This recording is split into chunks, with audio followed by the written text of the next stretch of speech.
दोस्तों, अगर आप माता रानी से प्यार करते हैं तो सच्चे हृदय से कमेंट बॉक्स में लिख दे, जय माता वैष्णो देवी, जय माता दी। माता रानी आपके घर दौड़ी दौड़ी चली आएंगी और देवी माँ के लिए एक लाइक तो बनता है। दोस्तों, हमारे हिंदू धर्म में देवी के अनेक रूप कहे गए हैं, जिसमें वृक्षों को भी माँ देवी का स्वरूप कहा जाता है। तो आज हम आप लोगों को पावन पावनी वृक्ष के बारे में बताएंगे, जो कि बहुत ही दिव्य माने गए हैं। और अगर आप इस नवरात्रि में इन पेड़ों को मात्र छूकर ये शब्द बोल देते हैं तो आपकी कैसी भी मनोकामना है वो तुरंत ही मात्र 24 घंटे में पूरी हो जाएगी। आखिर कौन से है वह वृक्ष जो कि इतने दिव्य और शक्तिशाली है, आज की इस वीडियो में हम आपको विस्तार से बताएंगे, इसलिए वीडियो में आखिर तक जरूर बने रहे। दोस्तों, नवरात्रि का पावन पर्व शुरू हो चुका है। नवरात्रि के पावन पर्व में कुछ ऐसे वृक्ष है जो कि देवी वृक्ष कहे गए हैं। ये देवी का स्वरूप होते हैं और हमारे धर्म में इनको देवी देवता मानकर के हम इनकी पूजा करते हैं और हमें पूजा करनी भी जरूर चाहिए। साइंस भी कहता है पेड़ पौधे हमें फ्री में वायु प्रदान करते हैं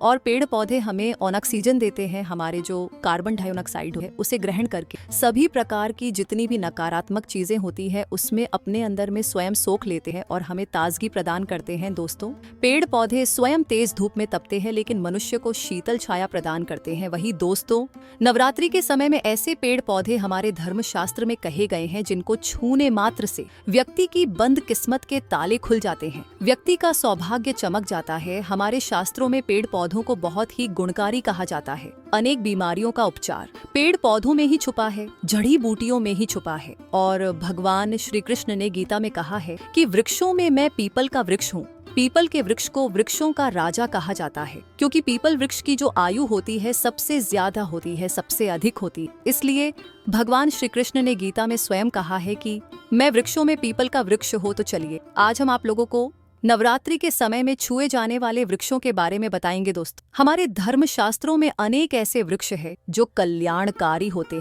मंगलकारी होते हैं। अगर इस वृक्ष को छू लेते हैं तो आपकी सभी प्रकार की परेशानियां, सभी प्रकार के कष्ट समाप्त हो जाते हैं। खास करके नवरात्रि के समय को शक्ति का पर्व कहा जाता है, जो मनुष्य को शक्ति प्रदान करता है और इस समय सिद्धि की प्राप्ति होती है। आखिर इसे शक्ति पर्व क्यों कहा जाता है? क्योंकि इस समय अचेत जो वस्तु होती है वो भी चेतना युक्त हो जाती है, अर्थात इस समय शक्ति हमारे धरती लोक में आ जाती है। दोस्तों, नव दुर्गा को शक्ति बोला जाता है तो माता रानी इस धरा पर आती है, इस पृथ्वी लोक पर आती है। तो जितने भी पेड़ पौधे हैं, जीव जंतु है, चल अचल सभी प्रकार की जो वस्तु है, इन सब में प्राण आ जाते हैं, इन सब में शक्ति निहित हो जाती है, जागृत हो जाती। तो इस समय कोई भी पेड़ पौधे को जा करके छूते हैं, खास करके देवी स्वरूप कहे गए जो पेड़ पौधे होते हैं, अगर आप जा करके इसे छू करके आते हैं तो आपके जीवन की परेशानी है, दुख है, तकलीफ है, कष्ट है, रोग है, परेशानी है, कलह है, क्लेश, जीवन में चल रही बहुत बड़ी समस्या है, सब समस्या समाप्त हो जाती है। आज हम आप लोगों को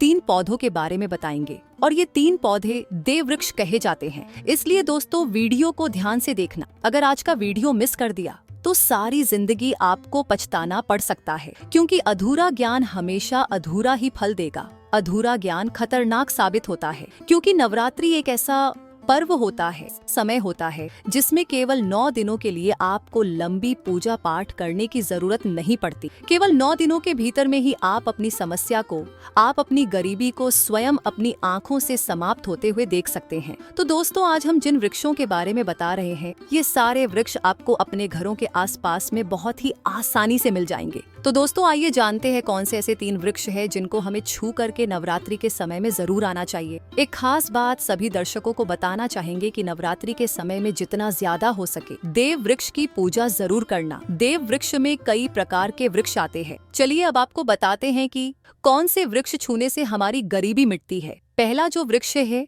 बेल का वृक्ष है। जो बेल का वृक्ष है, ये वृक्ष माता पार्वती के पसीने से उत्पन्न हुआ है। स्कंद पुराण के अनुसार जो माता पार्वती है ये देवी स्वरूप कही गई है, अर्थात ये नव दुर्गा का स्वरूप कही गई है। अर्थात ये स्कंद पुराण की कथा में कहे गए जो बेल का वृक्ष है ये माता पार्वती के पसीने से उत्पन्न हुआ है। इसकी एक ढाली में माता पार्वती, जड़ में ब्रह्मा, तने में विष्णु एवं समस्त जो हिस्सा है उसमें भगवान शंकर जी बसते हैं। संध्या काल में शिव मंदिर के समीप या नव दुर्गा मंदिर के समीप जो बेल का वृक्ष है, इसके नीचे घी का दीपक जलाने से व्यक्ति धनवान, गुणवान एवं प्रकर्मी बनता है। व्यक्ति के सभी प्रकार के मनोरथ की पूर्ति होती है। हमारे धर्मशास्त्री यह भी कहते हैं कि नवरात्रि के समय में अगर कोई भी व्यक्ति बेल के वृक्ष को माँ नवदुर्गा का ध्यान करते हुए 7 बार छू करके आता है तो ऐसे व्यक्ति की तत्काल गरीबी मिट जाती। और अगर आपने उपवास रखा है, यानी जो लोग उपवास व्रत रखते हैं, ऐसे व्यक्ति की थकान सुस्ती तत्काल चली जाती। ध्यान से सुनिएगा, जो व्यक्ति उपवास रखते हैं ऐसे व्यक्ति को नवरात्रि के समय में जितना ज्यादा हो सके संध्या काल में बेल के वृक्ष को जरूर छूना चाहिए। आप ज्यादा नहीं छू सकते तो केवल 7 बार जरूर छूकर आ जाना और बेल वृक्ष के नीचे घी का दीपक जरूर जला देना। घी का दीपक जलाते हैं तो इसके क्या फायदे मिलते हैं ये भी हम इस वीडियो में बताएंगे, क्योंकि जब हम उपवास व्रत रखते हैं तो हमारे शरीर में काफी थकान आ जाती, हमारे शरीर में ऊर्जा की कमी हो। हालांकि हमें आध्यात्मिक ऊर्जा प्राप्त होती, लेकिन हमारे शरीर में ऊर्जा की कमी होने लगती। भोजन ना करने के कारण हमारे शरीर में ऊर्जा की कमी होती है और इस ऊर्जा को बरकरार रखने के लिए, इस ऊर्जा को प्राप्त करने के लिए हमें बेल वृक्ष को जरूर छूना चाहिए। अनेक संत महात्माओं ने बेल वृक्ष के पत्तों को खाकर के तपस्या की है एवं कई प्रकार की सिद्धियां हासिल की है। धर्मशास्त्र कहते हैं अगर नवरात्रि के समय में बेल के पत्ते खाए जाएं, तो जो व्यक्ति लंबे समय से जो मंत्र के जाप कर रहे हैं फिर भी प्राप्ति नहीं हो पा रही है, या फिर आप ऐसी सिद्धि को प्राप्त कर रहे हैं जो सिद्धि आपको काफी लंबे समय से प्राप्त नहीं हो पा रही है, तो बेल के पत्ते खाने से वो सिद्धि जल्दी प्राप्त होती। इसके नीचे घी का दीपक जलाने से हमें सिद्धि की प्राप्ति होती। सिद्धि का मतलब होता है कार्य में सफलता। जो लंबे समय से आपके कार्य नहीं हो पा रहे हैं तो उस कार्य के लिए नवरात्रि के समय में जितने भी दिन हो सके, जब भी आपको समय मिले तो शाम के समय घी का दीपक जरूर जला देना। और अगर कोई भी व्यक्ति नवरात्रि के समय में अगर बेल वृक्ष की जड़ में दूध चढ़ाते हैं तो सभी प्रकार की व्याधि दूर होती है। अगर सिंदूर युक्त गंगा जल चढ़ाते हैं तो व्यक्ति की गरीबी मिटती है। अगर तिल चढ़ाते हैं बेल वृक्ष की जड़ में तो सौभाग्य की प्राप्ति होती। और अगर बेल वृक्ष के तीनों पत्तों में त्रिदेवी कही गई, जैसे कि महाकाली, महालक्ष्मी, महासरस्वती, तो अगर बेल के जो तीनों पत्ते हैं महालक्ष्मी, महाकाली, महासरस्वती के स्वरूप कही गई है, तो बेल के अगर तीनों पत्तों में दूसरे पत्ते में हरिम और तीसरे पत्ते में कलीम, तो इस प्रकार बेल की तीनों पत्तों में लिख करके अगर माँ नव दुर्गा को सिंदूर से लिख कर के चढ़ाया जाए तो तत्काल उसी समय मनोकामना की पूर्ति होती है, कार्य में सफलता मिलती है। कोई लंबे समय से आपकी मनोकामना हो, आप चाहते हैं मनोकामना पूर्ण हो जाए, तो यह उपाय अवश्य कीजिएगा। नवरात्रि के समय बेल के वृक्ष की जड़ में अगर तांबे की कोई भी रिंग होती है, जिसे हम एक प्रकार की तांबे की जो धातु है जो मंगल से जुड़ी होती है, तो अगर नवरात्रि के समय में इसकी जड़ में अगर आप 4 अंगुल दबा करके जाते हैं, पूरे नवरात्रि में इसे दबे रहने दें, फिर इसके बाद अगर आप पहन लेते हैं तो वह जागृत हो जाती है, क्योंकि जो बेल के वृक्ष हैं स्वयं जागृत कहे गए हैं। नवरात्रि के समय में इसकी जो ऑरा होती है, उसकी ऊर्जा होती है अत्यधिक बढ़ती जाती। अगर आप इस प्रकार की अंगूठी को पहनते हैं तो आपको कभी भी रक्त संबंधी समस्या नहीं आती, शनि का दोष नहीं सताता, राहु की पीड़ा नहीं सताती और नव दुर्गा की कृपा से सदा आप सुरक्षित रहते। ऐसे व्यक्ति की कभी भी अकाल मृत्यु नहीं होती। वहीं दूसरे पौधे के बारे में जो हम बता रहे हैं वो पौधा भी जान लीजिए। वो पौधा है शमी का वृक्ष। शमी के वृक्ष में स्वयं जगदम्बा का स्वरूप कहा गया है। जो शमी का वृक्ष है ये स्वयं जगदम्बा का स्वरूप है। इस पर स्वयं माँ जगदम्बा स्वयं साक्षात विराजमान रहती है।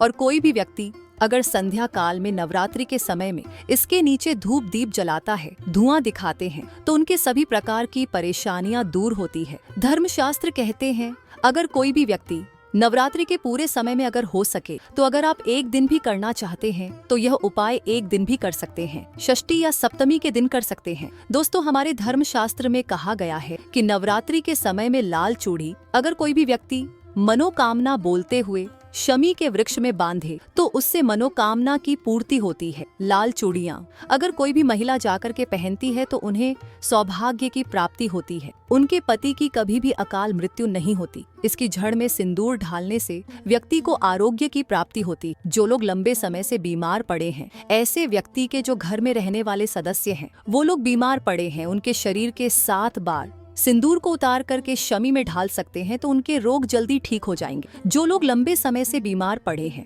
या फिर आप बीमारी से बचना चाहते हैं, निरोग रहना चाहते हैं, तो इसकी जड़ में सिंदूर जरूर ढालें। सभी प्रकार की आपके मनोरथ की पूर्ति होगी, आपकी जो दरिद्रता है समाप्त हो जाएगी, छूमंतर हो जाएगी। दोस्तों, आप चाहें तो नवरात्रि के समय में मौली धागा भी शमी के वृक्ष पर बांध सकते हैं। अधिकतर लोग मौली धागा बांधते हैं। मौली धागा बांधने से माता रानी आपसे बंध जाती। कहने का मतलब है कि माता रानी आजीवन आपका साथ देती है, आपके हर कदम पर मार्गदर्शन करती है। दोस्तों, नवरात्रि के समय में अगर आप जो है नवदुर्गा का उपवास नहीं कर पा रहे हैं, व्रत नहीं कर पा रहे हैं किसी कारणवश, तो केवल इसकी जड़ की मिट्टी ला करके नवरात्रि के समय में स्नान करने से व्यक्ति का भाग्य उदय हो जाता है, व्यक्ति का भाग्य चमक जाता है, व्यक्ति की जो टूटी फूटी किस्मत होती है वो भी चमक जाती। जैसे अधिकतर लोग बोलते हैं कि हमसे लक्ष्मी नाराज हो चुकी है, लक्ष्मी हमारे घर में आना ही बंद कर चुकी है, तो आप चाहते हैं कि लक्ष्मी की कृपा प्राप्त हो जाए, तो नित्य नवरात्रि के समय में इसकी मिट्टी को ला करके नवरात्रि के समय में स्नान करना शुरू कर दें। नहाने वाले पानी में ढाल करके नहाना शुरू कर दीजिए। आपके शरीर के दोष दूर हो जाएंगे।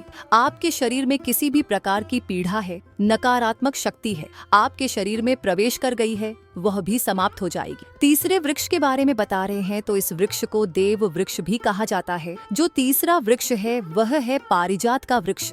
पारिजात का वृक्ष समुद्र मंथन से उत्पन्न हुआ था और यह देवराज इंद्र के नंद भवन में स्थापित किया गया था। पारिजात वृक्ष भगवान कृष्ण मानव कल्याण के लिए धरती लोक पर लाए थे। जो पारिजात का वृक्ष है इसे भी लक्ष्मी का स्वरूप कहा गया है, क्योंकि माता लक्ष्मी भी समुद्र मंथन से ही उत्पन्न हुई थी और पारिजात का वृक्ष भी समुद्र मंथन से ही उत्पन्न हुआ। इस नाते ये माता लक्ष्मी की बहन कही जाती है। तो ऐसा माना जाता है कि कोई भी मनुष्य, उनके शरीर में कितनी भी ज्यादा थकान हो, कितनी भी पीड़ा हो, जैसे कि नवरात्रि का अगर आप व्रत रखते हैं और व्रत के दौरान अगर आपके शरीर में थकान है, पीड़ा है, तो पारिजात के वृक्ष को शाम के समय में छू करके आ जाए। आप चाहे तो नवरात्रि में आपको जब भी टाइम मिले उस समय में जा करके इस वृक्ष को छू सकते हैं। इस वृक्ष को छूते ही तत्काल पीड़ा खत्म हो जाएगी, कमजोरी है समाप्त हो जाएगी। यदि इस वृक्ष के नीचे अगर नवरात्रि के समय में घी का दीपक जलाए, चुटकी भर सिंदूर अगर इसकी जड़ में ढाल दे, तो सभी प्रकार की मनोकामना की पूर्ति होती है। लेकिन आपको प्रार्थना जरूर करनी है।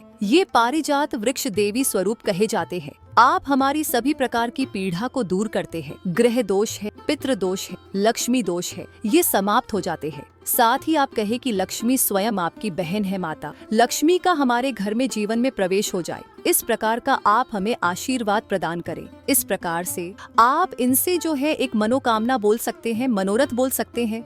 ये लक्ष्मी की बहन कही गई है क्योंकि समुद्र मंथन से इनका उत्पन्न हुआ है। तो अगर आप भी जल्दी धनवान बनना चाहते हैं, आपके जीवन में कोई कामना है, कोई कामना अधूरी रह गई है, तो हमने जो इन 3 वृक्षों के बारे में बताया है, इन तीनों को नवरात्रि के समय में छूना शुरू कर सकते हैं। और अगर कोई भी व्यक्ति इन तीनों को छू लेता है तो ऐसे व्यक्ति के कार्य सफल होने से, ऐसे व्यक्ति की मनोकामना पूर्ण होने से दुनिया की कोई भी शक्ति कामना पूर्ति करने के लिए, कार्य में प्रगति प्राप्त करने के लिए, अपनी किस्मत को चमकाने के लिए, सोए भाग्य को जागृत करने के लिए नवरात्रि में जो ये उपाय हैं वो जरूर कीजिएगा। ये उपाय सोने पर सुहागा होते हैं। ये आपकी जिंदगी को संवार देंगे, आपकी जिंदगी में चल रही परेशानियों को दूर कर देंगे। तो दोस्तों, आपको हमारी वीडियो कैसी लगी हमें कमेंट में जरूर बताइएगा। साथ ही वीडियो को लाइक करके चैनल को जरूर सब्सक्राइब कर ले।